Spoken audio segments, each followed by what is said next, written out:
You had told me a story a few years ago about when things were real tough and coming back from the Farm Progress show and not certain there was going to be another end of that. At that time, we were just doing a few events, and the Farm Progress show was at Amana, and it rained and it was a mud fest. And so we loaded up everything and we came home and I harvested and we finished building everything and we'd cashed everybody's check. And we still owed $250,000 in bills of stuff that we had ordered and purchased. Now, some of it was in inventory, but you can't use inventory to pay bills. And that was probably the lowest point. And I harvested, and of course, corn prices hadn't taken off yet. So the farm economy wasn't that great. And so we went through fall, and then we got to be 60, and then we were 90 days out on some of the bills, and just trying to hopefully wait until somebody ordered something for the next growing season. And we had a little seminar, and I can remember prior to the seminar, I was sitting in my desk, and I'd just stare at the wall. You just become numb when you get to that point, and just like, this is not how the story's supposed to end. And Mom and Dad had already passed away, and we used all the farms for leverage to get capital to build. And so I put on our little seminar, and as I walked out, one of the farmers walked up to me and he says, "Marion," he says, I saw you at the Farm Progress show at Amana. And he said, "I've been following your narrow row corn thing." And he says, "I think you're onto something." And he said, "I want to go to 15-inch corn next year." I said, that's awesome. He says, "I'm going to need 2 corn heads." I said, that's really great. And he said, "And I'm actually in a position," he said, "I need a tax deduction before December 31st. I said, "Really?" And he says, "Yep." He says, "So I'm going to write you a check for $100,000. And then he said, I'll be back next summer and I'll pay you the balance and pick up the 2 heads." I can remember where I sat, and I watched him write the check, and I'm just like, "Oh God, please don't let him stop," And he wrote out the check, and he got his coat, and he went out the door, and I went into my gal that does accounts payable and accounts receivable. And I said, "Look what I got." And she's like, "Yeah." And she grabbed her coat. And so he was pulling out of the parking lot. She was right behind him, and he turned right to go back to Iowa, and she turned left to go to the bank. Yeah. And that was the point. That was the closest that we ever came to not making it. And so then we just slowly, people started ordering stuff, and then the farm economy started to pick up. And so we started to feel a little better about it, and a little more cushion. And then of course we came across this problem of the residue buildup and not, soil not decomposing the residue like it's supposed to. And so we'd started coming out with the BT chopper, and it was very quickly accepted, and the sales took off immediately with that. And so I can remember, like, every year, that as soon as harvest was over and we'd cashed everybody's check that had bought stuff from us, and we were able to pay the bills, and then we, didn't have any left. We got them all paid, Mm-hmm.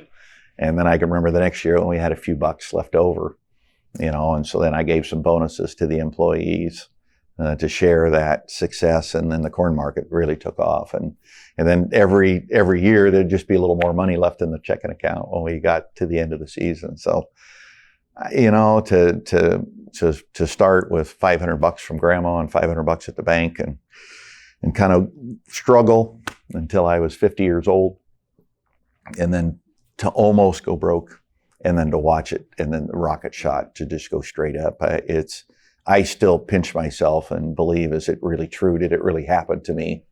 And am I really one of these guys that got to live the dream?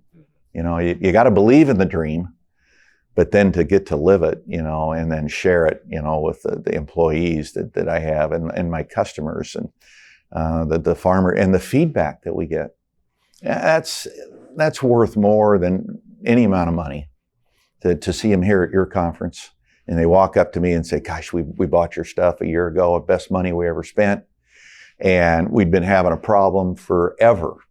And we put your stuff on our corn head, and now we don't have a big pile of trash in front of the auger that we can't harvest on dry days. And we're getting, better performance out of the head. We're getting less butt shelling, and it's just a walk in the park." And to hear that, and to see young farm families that were struggling, and then we offer just a few pointers, and then they come back and say, guys, that helped, and help them get kind of a business train of thought that says, we want you to make money when you buy this stuff. I just don't want to sell it to you and me be the only one that gets a reward. I said, we want to see you become successful. And I want to see you get to enjoy your farming career and your family and your children. And so it's a whole cycle that goes all the way around. And I guess I was taught that you far more out of life by giving than you ever will by taking. Yeah. It's interesting that in the series, almost to a man, almost every conversation, there are some really dark times, and there's been some legal problems with some, and just some that they didn't think there was going to be any way out. And right. You wish you don't have to go through those times, but you don't end up in the chair you're sitting in today unless you do, correct? Yeah, Is that a fair statement to say? Yeah, and I read the little book about Mr. John Deere, and his mom and walking past the blacksmith shop and taking an interest and his days of financially not being able to pay his bills and some of those kind of things. And Howard Martin, I talked to him and knew that he went through those eras, and I don't think there's a one of us that didn't. In the conversations with Greg Sodders, him and his wife, they were raising pigs in the early days, and there isn't a one of us that didn't go through that. But it makes you stronger, and it makes you appreciate it, and makes you respect it. That it's just not a given as you wake up every day. And philosophy that we live on is that we treat people the way we'd like to be treated. And I think that's what comes across. It's a thing called tone at the top. And so I teach that to the people that work around me, and I treat them that way. And then it allows my people over the phone to treat farmers that way when they call in customer service, and say, yep, stock roll broke, or we stripped a bolt out or something. Yep, I've been there, done that. We're just going to send you another stock roll. Oh, wow. Never had anybody do that before, Or we offer that 100% money back guarantee.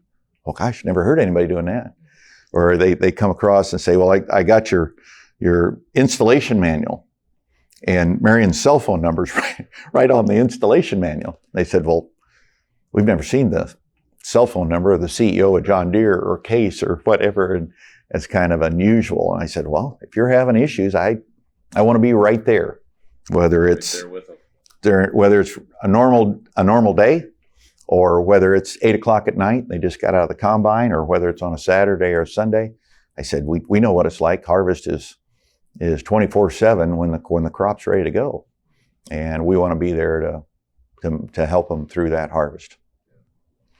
What was so we talked a moment about kind of the worst day you had. What was the best day you've had in the business? What comes to mind? Oh boy, that's a pretty interesting question. Well, I would tell you one of the best days of my life was when my daughter was born. Mm-hmm.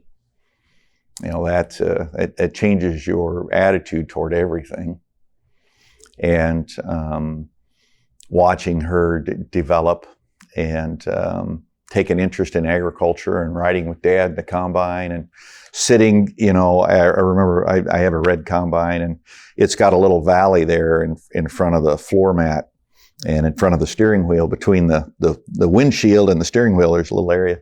And when she was little, she'd get out of school and she'd come ride in the combine. She'd sit down there, and it'd be her little fingerprints would be on the windshield. And she'd just sit there all day watching the corn head run. And then I remember her sitting in my lap, and she said, I want to drive. Me drive. Okay. And so we pulled in with the 15-inch corn head, and this was one of the early years. So she's sitting there in my lap, and of course it's pretty tough even for a grown adult to guide it down the road. But that was a highlight of having her drive the combine of my invention of corn head. And so anyway, I kind of reached down underneath and I had a hold of the bottom of the steering wheel. And then, so I was kind of guiding it and she was up there like this thinking she's in control. Yeah. And she's driving and she looks down and she saw that I had a hold of the bottom of the steering wheel and she slapped my hand. She goes, me drive. Yeah. Okay. And so then she'd go down and we'd come up to unload the grain tank and I'd get ready to swing the arm. Me do. And so then she'd reach over and hit the button. And so then when she got into high school and I told her, I said, well, if you're interested in ag, I said, I want to rent you 40 acres of beans and you'll get the feel of what it's like to grow crop. And I said, but you have to be there when we plant it. You have to drive the tractor and you have to run all the computers, auto steer. And it was amazing to watch her get in the cab. She'd run the tractor before, but to see her take control, that was a great moment. And then to watch her run the combine, in the auto steer. But I think she prefers the grain cart, and driving that tractor. And she said, my tractor, and these kind of things. So she must be in charge of that, where that cash is coming from, right? Oh yeah, that's exactly right. Yeah. And those are exciting moments to have her go along with when we pick out vehicles and those kind of things. So anyway, that first year we were looking for a car for her and things were going pretty good with the company. And she'd rented her first. And I said, well, you're going to have to decide when you want to sell the beans. And, oh, okay. So anyway, she kind of went off to school. She's a cheerleader. She's in band, and extracurricular. Really busy. And came springtime, and I said, well, we're getting ready to plant the next crop. I said, you kind of need to pay the input costs and things like that. And she goes, oh, well, I probably ought to sell the beans. And I said, well, you probably should. That'd generate some cash. Sure enough, she nails it, $14.20 a bushel, her first crop. I'm like, how do they do this kind of stuff, And she still smiles about it today. And she's not able to do that every year, but that first year. And so to watch her come along in the ag industry, we realized that in my company that changing of the guard is going to take place. And so I'm happy, I am excited and cautiously optimistic. My daughter definitely has a true interest. And I'm trying to teach her to think, and as best stated by Jean-Pierre Rousseau, the CEO of Fiat and Case for several years, and he told me, he said, as CEO, he said, it's not my job to run computers, it's my job to hire people to run computers. So I'm trying to teach that to my daughter, and I try to live that every day. I'm not there to do all the work anymore. My job is to hire the right people, train them, motivate them, and give them constructive criticism and commend them on the things that they do well. And they are what we're all about. And trying to teach her that the people, being successful, it's all about being able to manage people and having the right people in the right place. One of the things I wanted to ask you about, you entered a segment where you were blazing the trail. You weren't coming in right with a product that could be bolted onto something. And that's right. Tell me about, that by itself is pretty risky. You were making a name with a paradigm shift, right? Yeah, we were trying to change people's thinking, and that people would come up and say, I've hit a wall. I've gone as far as I can with yield, and I need to. What's the next step? What's the next key that unlocks the next 10, 20 bushel an acre? And so I spent a lot of time on the phone with ag editors from magazines, and felt privileged that you folks would allow me to talk at this conference and discuss those subjects. And I got to tell you that, yesterday I talked about narrow row corn, and in one of my little classrooms. And I looked at the size of the audience, and I'm like, man, this is unbelievable. The room was almost full. And I can remember, 15 years ago, and Frank allowing me to talk, and I had a classroom session. I think there was 10 or 15 people that came to listen to me talk about narrow row corn. And so we're getting there, and people are starting to understand, the logistics of corn and beans, but the biology, and that narrow row, the solid seeded concept is actually the future, to protect the soil, the water, and at the same time, give us another little niche on profitability. That the input costs are still the same. We're just going to grow higher yields. Mike Lessiter here with Farm Equipment and No-Till Farmer, Lessiter Media. I really enjoyed the conversations with Marion here today. We're proud to see the success that he's built in the company and the friendship, and really appreciate the time today. And I'm Marion Calmer, and I am the owner of Calmer Farms. I am the owner of Calmer's Ag Research Center, an independent research center, and also Calmer Cornheads. And I can honestly tell you that I never dreamed that I would be where I am today. And it's an honor and a pleasure to work with the ag industry. And it's also been an honor and a pleasure to be with the Lessiter people and the No-Till Conference. And I can honestly tell you, I would not be where I am today if it wasn't for your support and the opportunities that you've given me to stand up in front of a group of people and talk about what we're doing.